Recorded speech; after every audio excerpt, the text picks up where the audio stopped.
வாங்க டேஸ்டியான சப்பாத்தி கொத்து எப்படி செய்யலாம்னு பார்க்கலாம்.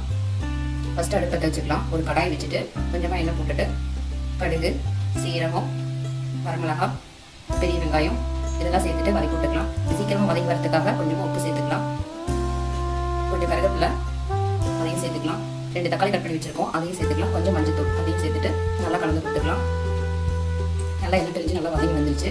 இந்த மாதிரி தொக்கு பதத்துக்கு வரணும். அடி பிடிக்காம கறி விட்டுட்டே இருக்கணும். நல்லா குழஞ்சி வந்துருச்சு. இப்போ லிட்டை போட்டு மூடி வச்சிடலாம். இன்னும் கொஞ்சம் குழஞ்சி நல்லா வேக போகிறதுக்காக. இப்போ நல்லா குழைவாக வந்துருச்சு. இந்த ஸ்டேஜில் வந்து சிக்கன் மசாலா சேர்த்துக்கலாம். மல்லித்தூள் 1 ஸ்பூனு அதையும் கொஞ்சம் சேர்த்துக்கலாம்.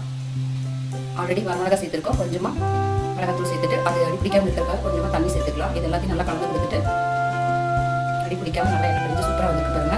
இந்த அளவுக்கு வரணும் தொக்கு வரும். அதுக்கப்புறமா 4 முட்டை அதையும் வச்சு அதில் ஆட் பண்ணிக்கலாம். 4 முட்டை அதையும் முடிச்சு ஊற்றிட்டோம். ஆட் பண்ணிவிட்டு இந்த மசாலா இந்த முட்டை இதெல்லாம் ஒன்று சேர்த்து கலந்துற மாதிரி கலந்து கொடுத்துக்கலாம். நல்லா ஒன்று சேர கலந்து வந்துருச்சு. அடிப்பிடிக்காமல் இருக்கும் மெயினாக. அப்போ தான் நல்லா டேஸ்டியாக வரும். அதுக்கப்புறம் நம்ம சப்பாத்தி கட் பண்ணி வச்சுருக்கோம் அதையும் அதில் சேர்த்துக்கலாம். சேர்த்துட்டு நல்லா கலந்து கொடுத்துக்கலாம்.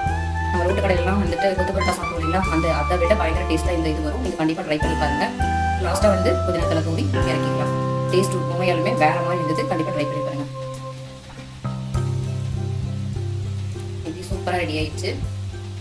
சுட சுட சப்பாத்தி கொடுத்து ரெடி. வாங்க சாப்பிடலாம்.